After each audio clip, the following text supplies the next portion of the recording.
Okay, so Call of Duty Black Ops 6 just got released and you have probably some lag spikes while playing multiplayer. So sadly Activision implemented an option to download surface textures while playing online. So what you want to do is to go to multiplayer, then go to the top right, click down here on graphics, and now you have 4 different options.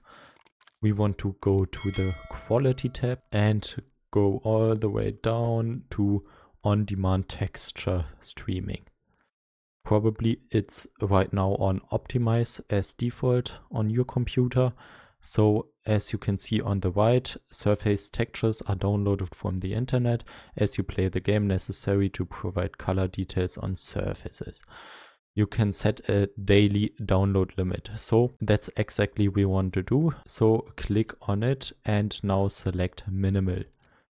Then click on show more and reduce this cache size down to the minimum of 16. Then you can also set a download limit. By default it's off, and select 1 GB only.